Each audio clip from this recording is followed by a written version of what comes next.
एक आदमी ने बस नोट को मरोड़ा और उसे चाय में डाल दिया। लेकिन जब उसने उस नोट को बाहर निकाला तो देखा कि एकदम नया नोट अब पुराना और इस्तेमाल किया हुआ लगने लगा। उसे एहसास हुआ कि ये तरीका काम कर सकता है। तो उसने सारे नोट चाय में डाल दिए, क्योंकि ये सारे नोट असल में अभी अभी बनाए गए नकली नोट थे। फिल्म आबद देख चुके हैं, उन्हें पता होगा कि पुराने नोट असली जैसे लगते हैं, इसलिए नकली नोटों को पुराना दिखाने के लिए उन्होंने उन्हें चाय में भिगोकर कपड़ों की रस्सी पर सुखाया और फिर हेयर ड्रायर से अच्छे से सुखाया। इस नकली नोट की गुणवत्ता जांचने के लिए दोनों भाई स्टेशन के एक छोटे से स्टोर पर पहुंचे। जैसे ही दुकानदार ने नोट पकड़ा और हल्का सा खींचा, उसके चेहरे पर गुस्सा आ गया। उसने फौरन भाई का हाथ पकड़ लिया।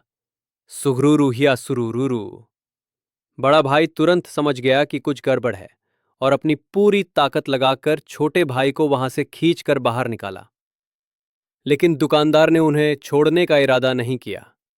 उसने दुकान तक छोड़ दी और अपने लोगों को बुला लिया ताकि दोनों भाइयों को पकड़कर पुलिस को सौंप दे। मजबूर होकर दोनों भाग निकले और कई किलोमीटर तक दौड़ने के बाद पीछा छुड़ा पाए। उन्हें यकीन नहीं हुआ कि इतनी मेहनत से बनाए गए नकली नोट इतनी आसानी से पकड़े गए। लेकिन उन्होंने हार नहीं मानी। घर लौटकर बड़ा भाई दाशान बैठ गया और सोचने लगा कि इतनी परफेक्ट दिखने वाली नकली करेंसी आखिर पकड़ में कैसे आ गई। तब उसने एक ट्रिक अपनाई। एक नकली नोट को दो असली नोटों के बीच रखकर छोटे भाई से आंख बंद कर चुनने को कहा। छोटे भाई ने तुरंत नकली नोट पहचान लिया। असल में नोट की असलियत का भेद कागज में था। असल नोटों में विशेष कपास वाले पेपर का इस्तेमाल होता है, जबकि उन्होंने लकड़ी के गूदे वाला कागज इस्तेमाल किया था। न सिर्फ इसकी फील अलग थी बल्कि इसकी आवाज भी अलग थी। इसी वजह से दुकानदार ने तुरंत पहचान लिया। अब असली जैसे कागज की तलाश शुरू हुई। दोनों भाई पूरे शहर में घूमे लेकिन ऐसा कागज नहीं मिला।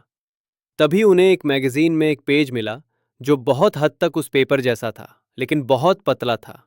दाशान ने दो पेपर एक साथ चिपका दिए और अब उसकी मोटाई और फील असली नोट जैसी हो गई। अब उन्होंने नकली नोटों की नई सीरीज बनाना शुरू किया। लेकिन यह आसान नहीं था। हाई क्वालिटी नकली नोट बनाने के लिए सिर्फ कागज ही नहीं, नोट पर छपे डिजाइन भी हाथ से बनाने पड़ते।